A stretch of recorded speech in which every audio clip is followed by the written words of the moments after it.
Hi there, welcome to my kitchen. I'm Christy, and today I wanted to talk to you about food preservation. I'm canning meats this weekend, and it's sort of one of those tasks that I used to really put off, and it was very intimidating.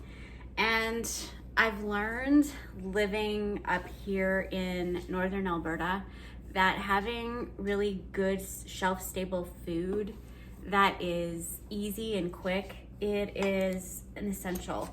I found that cost efficiency in a place where you don't always have availability to a lot of things here, and I've had a heads up on that because of my location. Sadly, the rest of the world right now, not the rest of the world, but a lot of other parts of the world that never had to worry about those kind of issues are dealing with food shortages, and panic has been set in. So I'm noticing a lot more people are, looking in the direction of food preservation and home canning and stuff like that.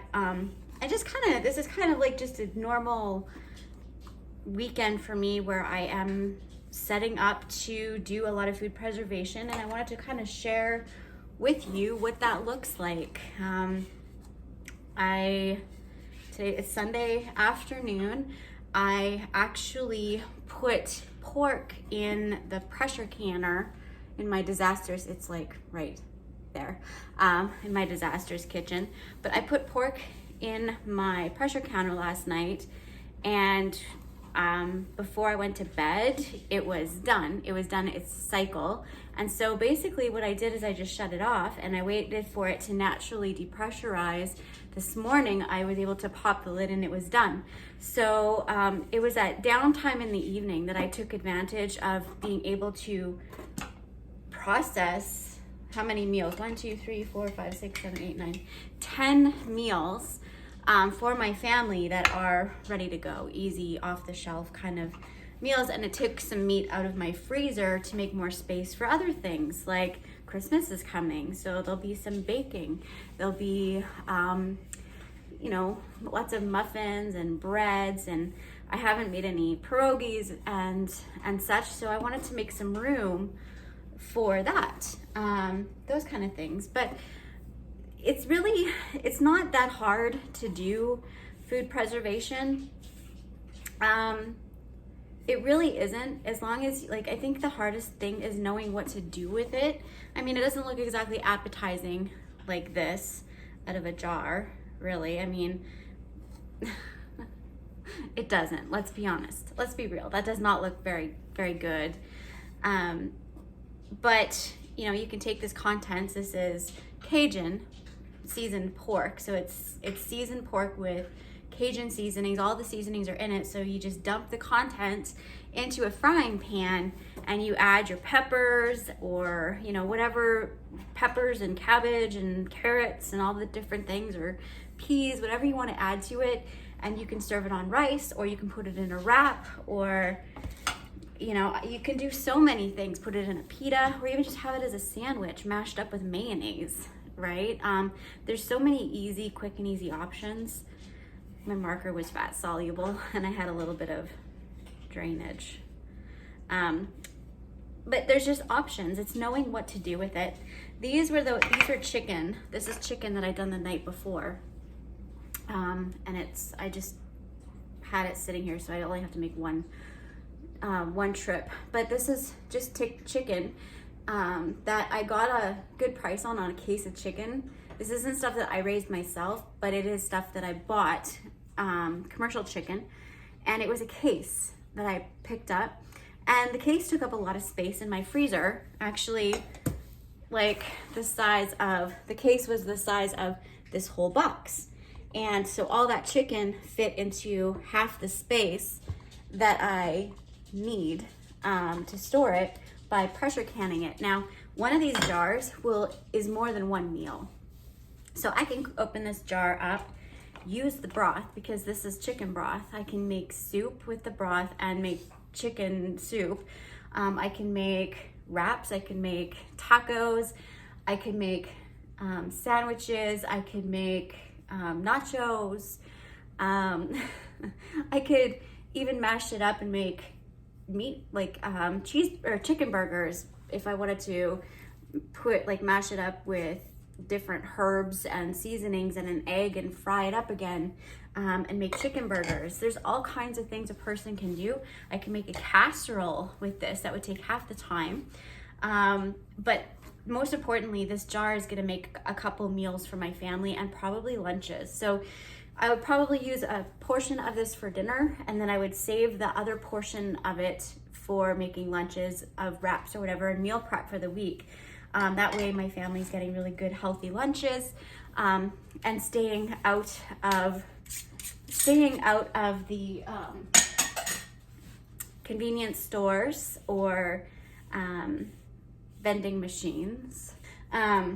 Yeah, there's all kinds of things. This here is Chipotle pork. This will probably burn your face off.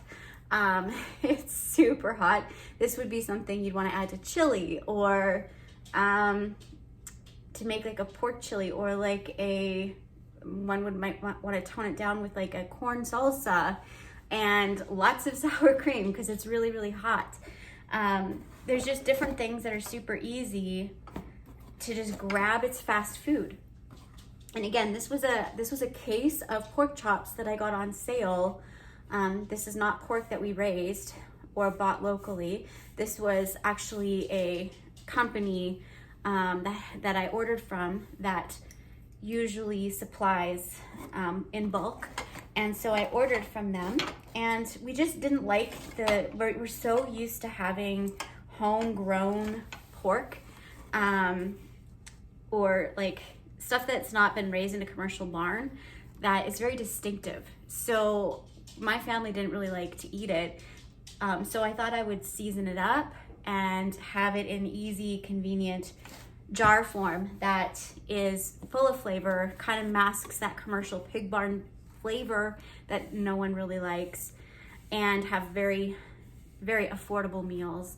The way it works out for all of the per meal of what I have here for meat, it costs roughly around, I figured it out per cost of what it costs to buy the cases and per meal of how many meals I can make with all this meat. And it actually worked out to about $2.70 per day on meat.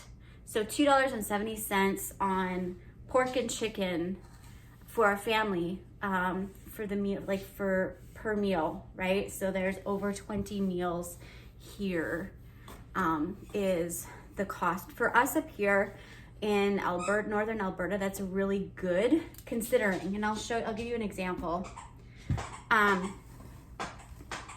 This was bought yesterday. Okay, this is our local produce. Where we are in northern Alberta, we don't have access to convenient, oh, it's soft right here. I want to cut this open so I can see what it actually looks like. Hold on. We don't have access to a lot of like Safeways, or Costco is a 3-hour drive from here. Those kind of things. We have a No Frills, but it's an hour drive. And for me, it's just when you need a couple lemons, you just run into town, which is a 10-minute drive. I shouldn't have to drive an hour to get some lemons, right? And then an hour back. But I'm gonna cut this open so you can see. This was purchased yesterday. This is the produce that we have in our stores here.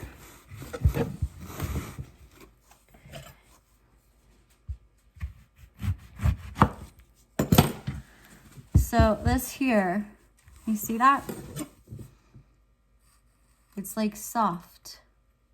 So the lemons themselves, like it looks good. I don't know if that's a bad lemon or a good lemon, but I don't think I would have been able to keep it much longer, because this is getting soft. And, we bought this yesterday.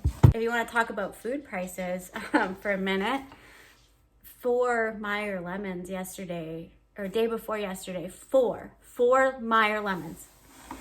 Let me show you. 4 Meyer lemons in our grocery store cost $5. 4 lemons cost $5. Okay, so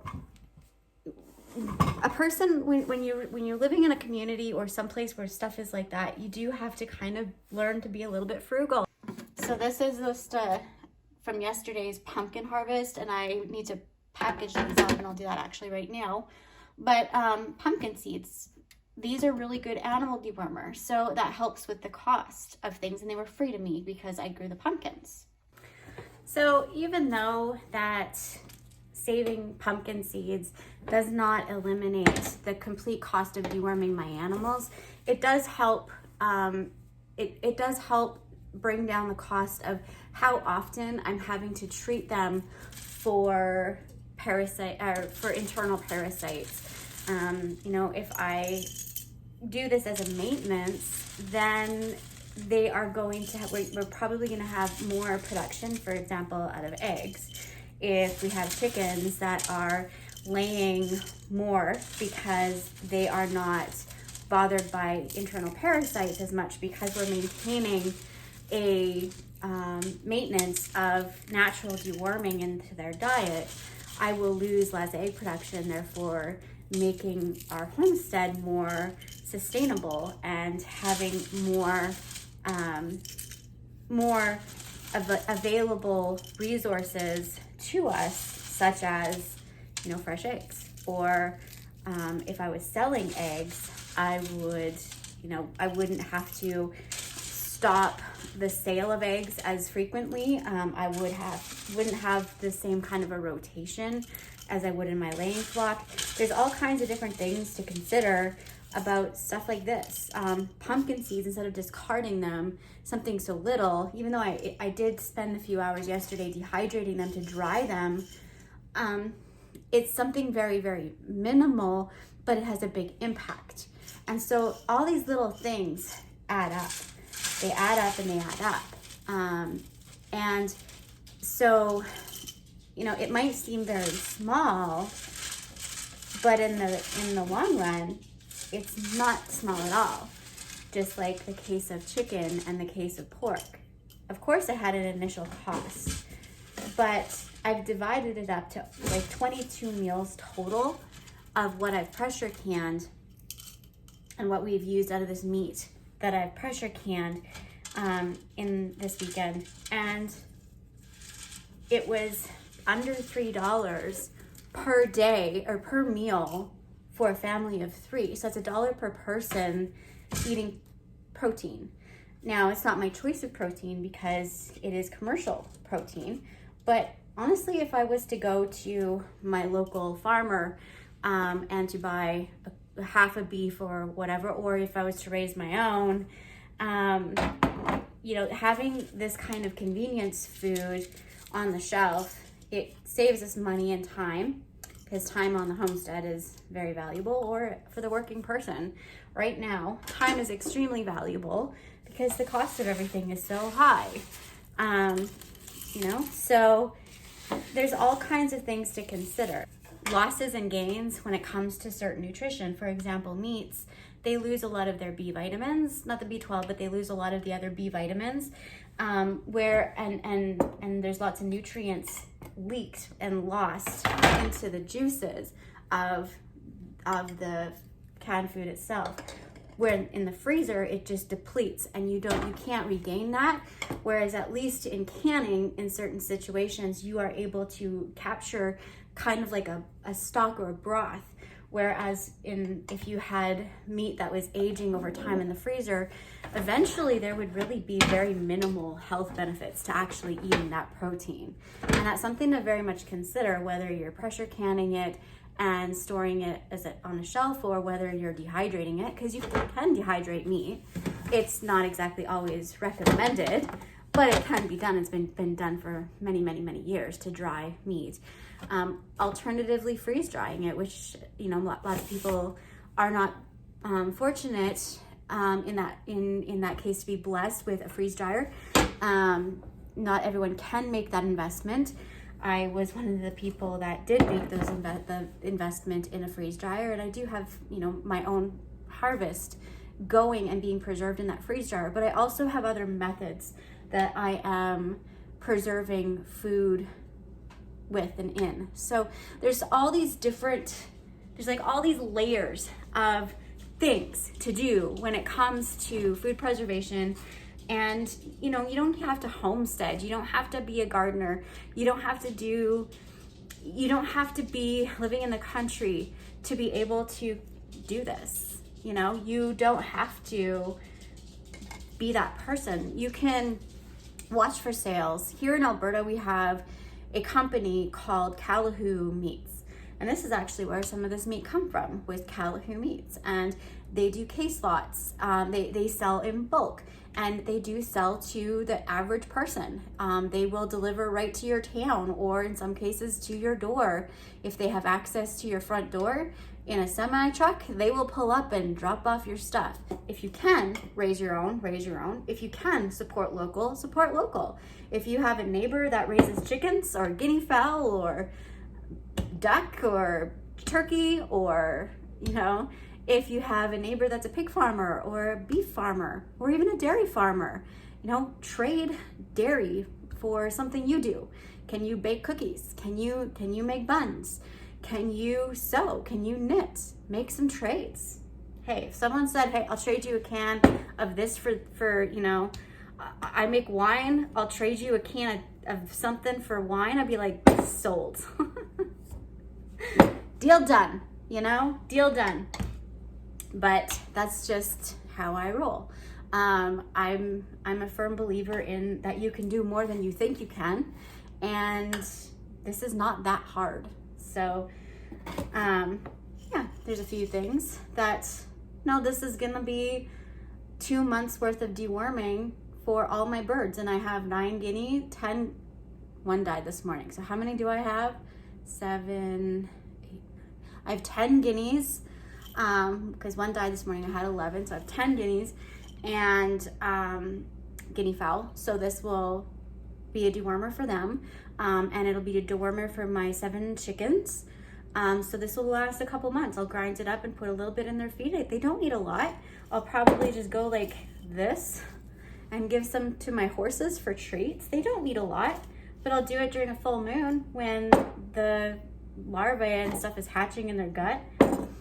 And, you know, I'm not gonna make them have to be susceptible to as frequent chemical deworming, which is, it saves cost for me to do my horses, you know, more frequently than I do have to now. I would be looking at, you know, thousands of dollars a year on chemical dewormer, which is really bad for the soil, which is really bad for the compost, which is really bad for you know, everything that it leaches into, because it does get into the groundwater. It's really harmful to the animal. And so if I can eliminate how much chemical dewormer I'm putting into my animal, which is effectively affecting the environment, it's a win, and I'm saving money. And this was basically just garbage. I would have composted it anyways. It was just a little bit of time to do. And I can eat them too. Like, they're good. They're still good. Chicken. We'll do that.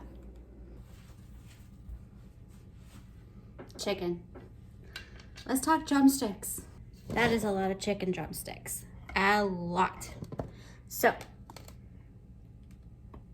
let's talk price and wholesale and all those different things.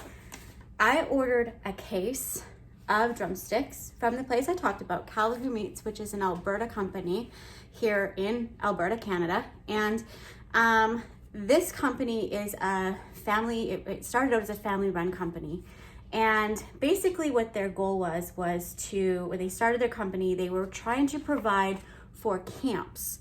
So all over Alberta, there are lots of camps. There's logging camps, there's oil field camps, there's mining camps.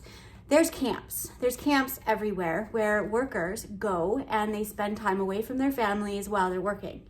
And so this company, when they started their services, I think from what I understand, now I don't know all the facts, but I do know that it was like a group of family members who were trying to provide really good locally grown food to these camps. So meat that come from Alberta, meat that was grown down the road from where they were processing their meat products to send all over Alberta. Now, one of those camps was my husband's camp. And so that's how I learned about this company, is because of knowing where certain things come from and stuff. So I kind of went down that rabbit hole and I did a little bit of research, and I actually order stuff from them personally.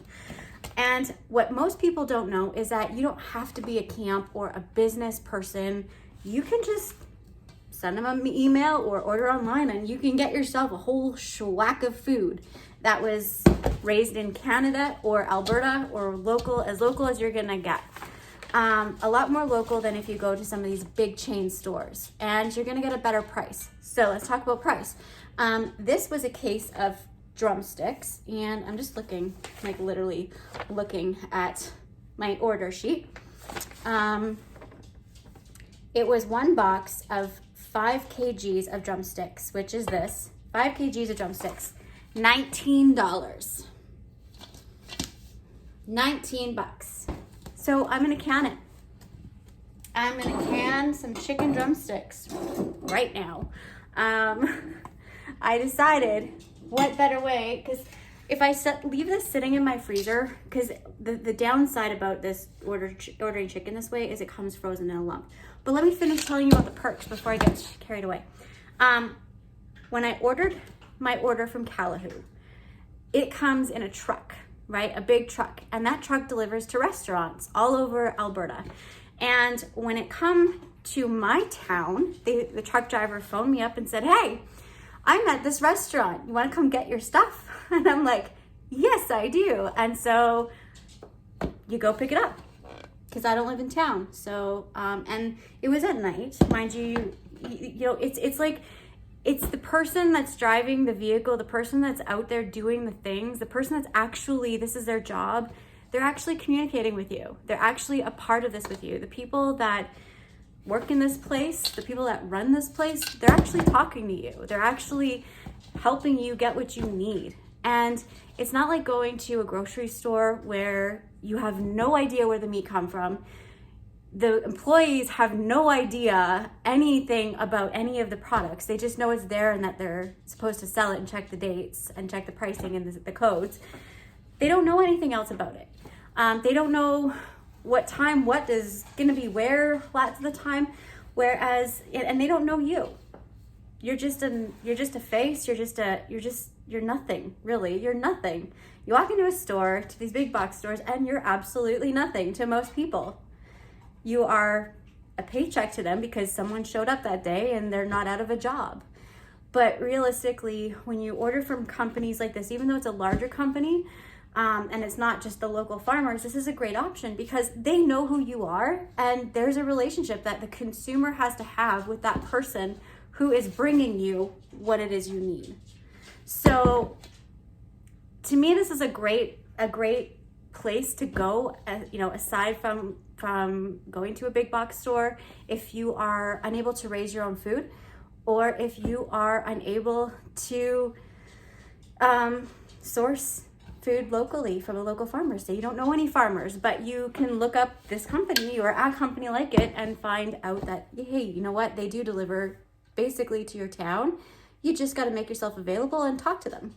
Just talk to them. That's all you got to do. So anyway, I'm going to can this up. So just to know, if you live in Alberta, or if you live in another province that might have another company that is like this one, there's many business models that are a lot like this one. You just got to look.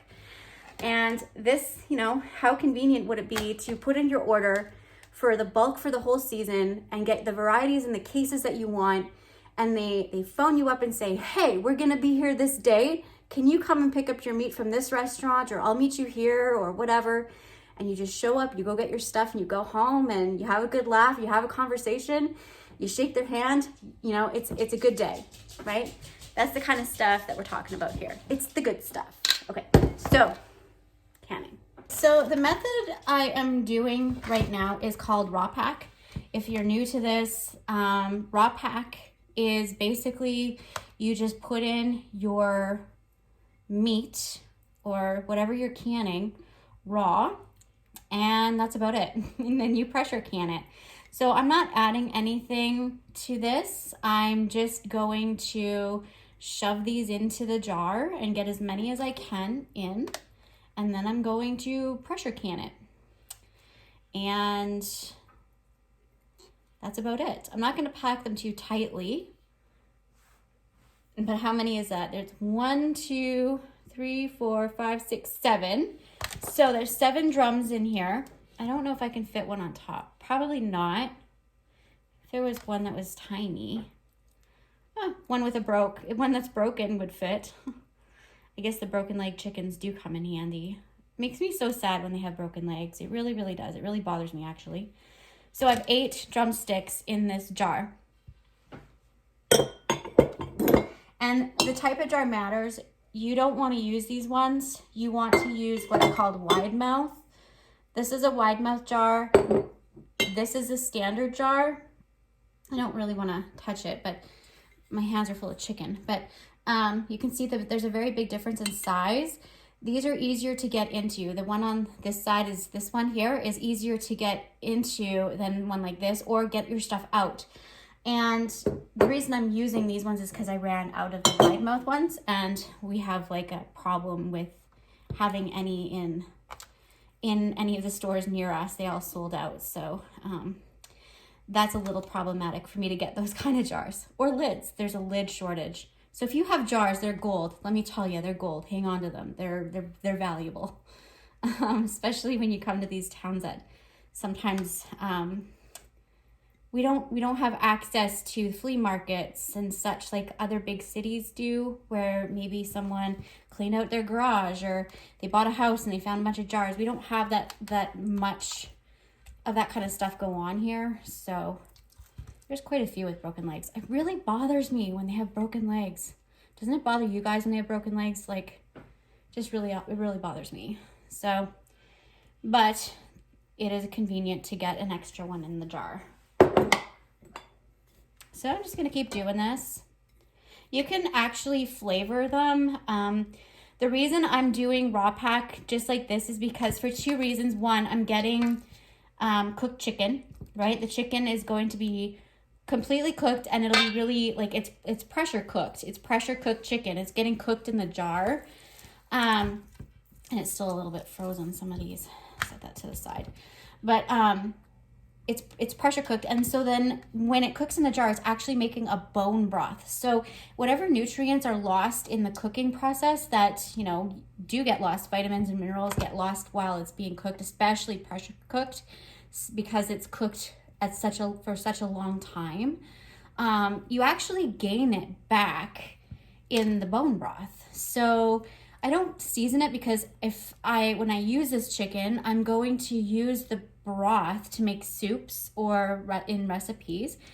And so the chicken could be taken off of the bones and used in salads or in wraps or whatever, in meal prepping. And then I have the broth. So instead of opening 2 jars to make a meal, I only have to open 1 because I have both. I have the broth and I have the chicken already cooked. So that's one of the bone broth, I mean. So that's one of the things that I like about it. I've noticed that on YouTube, comments and likes, they show up and then they disappear, and they're being deleted by YouTube. And it's something that's so weird. A lot of channels are saying it's happening to them. It's not just me. And like, it's so strange. And I know a few people asked me why I deleted their comment. I never. They just disappeared, and I don't know why. I don't know why YouTube does that. YouTube. I know why I get blocked on Facebook. I know exactly why I get blocked on Facebook, but I don't know why YouTube does it. Or removes comments and such. So there's that. Yeah. See, this is not as easy to put in, or it won't be as easy to take out either. But I just kind of got to get these done because I have lots of chicken in my freezer that's marinated already. Like, I need to get it used up, and I don't know how long I think this stuff was pretty fresh. It was packaged just probably the same week I received it, so it's not like it's not fresh chicken, but it's been in my freezer for a couple months now, and I really want to get it canned up so I can make some space in my freezer. stuff like that. So yeah, it's fitting in there. Not so shabby. Now, a person could put like garlic clove or a bay leaf or whatever you want. You could.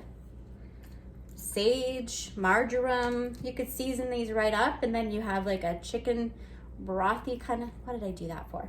You have a chicken broth kind of thing. So I got 6 jars. 6 jars done, and I gotta wash my hands. Ugh. Okay, so I'm gonna get the pressure canner started, and I'll show you what I do. Now, I don't know if it's what everybody does, but this is how I can, and I'll just walk you through the process. Okay, so this is a pressure canner that I use. It's an American, all-American. Nothing special. It's well loved. So what I like to do, please don't mind my messy kitchen. It has been a busy day of being very lazy, non-productive. Actually, it's been very productive. So what I do is 2 jars, 2 quart jars. This is the quart size. Right on in.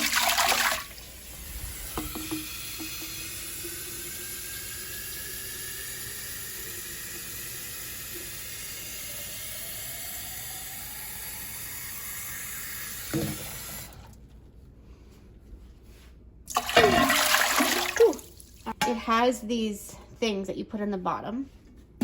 There's 2 of them. Now, I won't need both of them in this batch, but if I was doing small jars, I would need both so that I could stack the jars on top of each other but this just keeps it from touching the bottom. And now what I like to do is add vinegar. And I'm just using regular vinegar. And I'm just gonna go about 2 teaspoons of vinegar. You can use more if you wish. What that does is it prevents the jars from turning, like they get this film on them, and I just find it helps. So that's ready to go. I'm not gonna turn it on yet. Just gonna wait. What we want to do is we want to make sure there's nothing that'll stop the seal. And remember, there's gonna be lots of liquid that comes out of this chicken. We don't need to add any liquid, because if we added liquid with this raw pack method, it will boil out. So what I'm doing is I'm just going to wipe the rims, like so.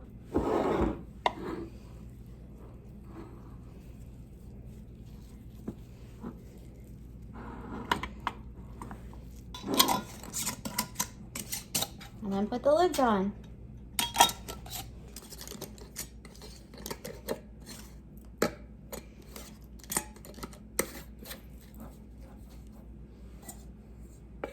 Okay, now let's get them in the canner.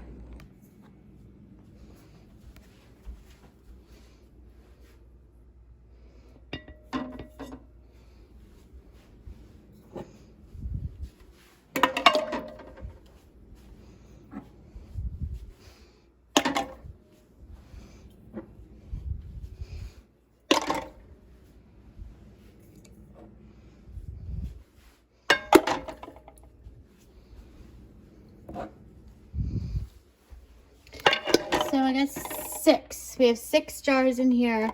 Now, some people like to go all the way around like that, which is fine. I think I'm gonna go like that and just leave the middle part just like that. So now I'm at the point, we have the vinegar in the water, the jars are in here, so I'm gonna turn it on. And it's a going. All right, I'm gonna let that heat up. First, I'm gonna put this on, and I wanna make sure that this is good, and I already did, which is where the steam comes out. It's all gross from my permanent marker. I marked my lids on my other jars that I did last night, and oh, maybe I have to, there. So I'm just going to, if your canner is new, you always want to make sure you take around the rim of the lid and just take some oil, some good quality oil, and just run your finger around it so that it will undo, because once you're done your sealing, and once the pressure comes down, sometimes it will lock up on you and get stuck. But mine's been good. I haven't had to worry about it.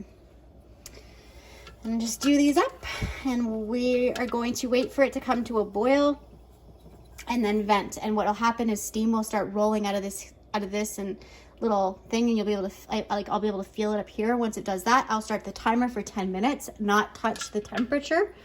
And when that happens, then I will start, I'll start the timer for 10 minutes. I don't know why it's doing that.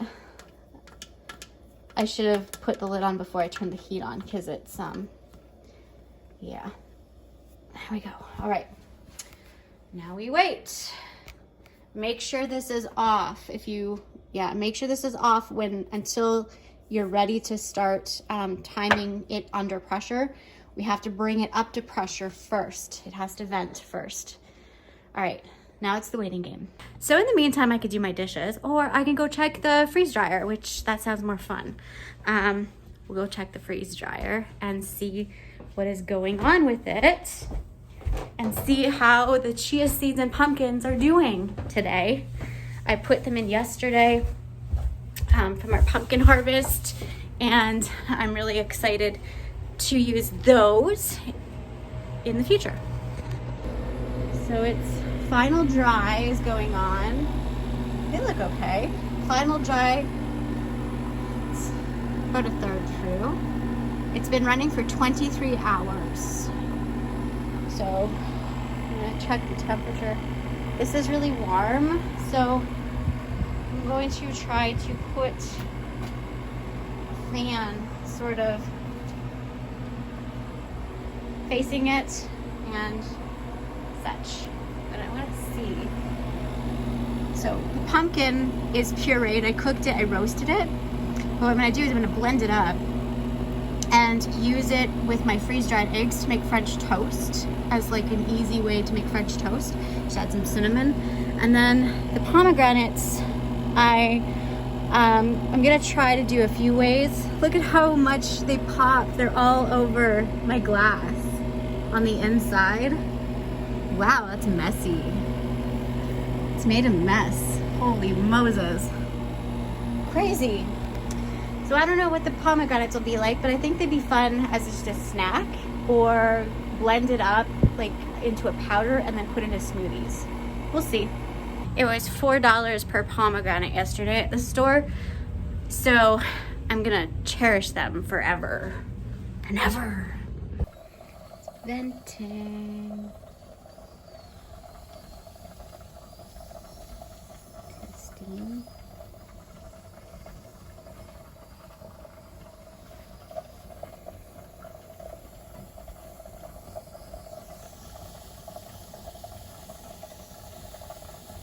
Okay, 10 minutes.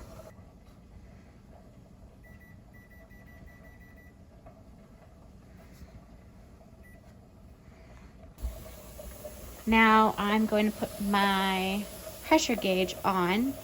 Now I have an altitude that requires 15 pounds of pressure. If you're doing this, you kind of need to figure out what your altitude is. So I'm going to wait till this starts to rattle, and then I'll start the timing process. So it's doing the rattle. It's always a good practice to reference your cooking or your pressure canning manual. From here it says quarts. We have quart-sized jars with bone, hot and raw pack, 75 minutes process time, and my altitude's 15 pounds. So what we're watching for is this to be at 15 pounds, which this is as high as my gauge goes. And when this rattles, it's venting out at that 15 pounds of pressure. So I know that this is good.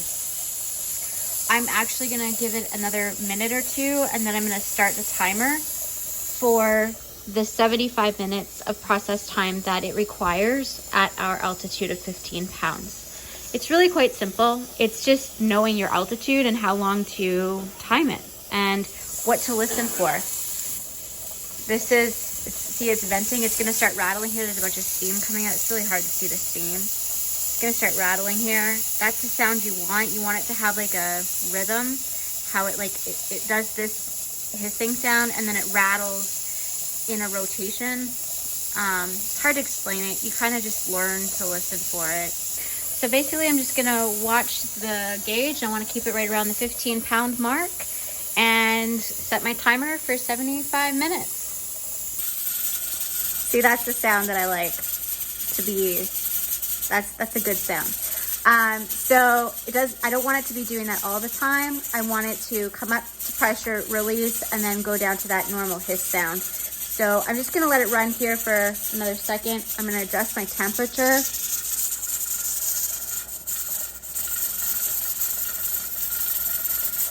You wanna always adjust the temperature slowly, because if you do it too quickly, it can cause a real influx in your jars inside. So I always just go little by little, and it's just practice. There's no real, you just gotta kind of like, trial and error.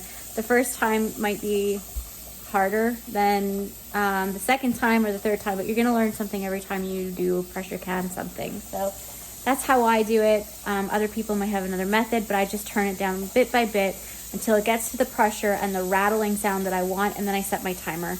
I'm going to set my timer now for 75 minutes and just keep watching the gauge and listening for the rattling. If it's rattling too much, I will adjust the temperature. So turn down the temperature just slightly, or if it's not rattling enough, if I don't hear that rattling sound within 2-minute period, I will turn it up just slightly so I can maintain that 15 pounds of pressure. Again, I live in an altitude where I need that 15 pounds of pressure. You might not. So I'm just gonna let this do its thing, and I won't be able to pull this out anyways till tomorrow because I'm going to let it come down completely. So you won't get to see the finished product in this video, but maybe I'll share in my next video. I'll show a picture or something. So be sure to watch for that. I hope that it inspires you to try something new if you haven't pressure canned before, or maybe I do something different than you do. Maybe this inspires you to try new ways of preserving food or things to think about. Anyway, so much love. Thank you for watching. Thanks for tuning in. Bye for now. I forgot to mention that when the 75 minutes are up, the timer goes off, all I have to do is turn off the heat. I don't touch the little rattly thing. I don't touch like the pressure gauge. I don't move it. I just shut it off and leave it alone. And what I do is I leave it alone for at least 8 hours.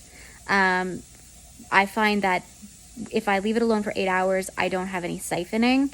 And if I try to even take the gauge off before 8 hours, I will have siphoning in my jars. So my best practice for where I am at my altitude is to leave it completely come down at a pressure on its own and not touch it for at least 8 hours, just turning off the heat. So I thought I would just let you know that's how I do it, how I complete the process. Basically, you just shut it off and walk away until it's completely cooled down and all the pressure is out of the canner itself. So anyways, bye.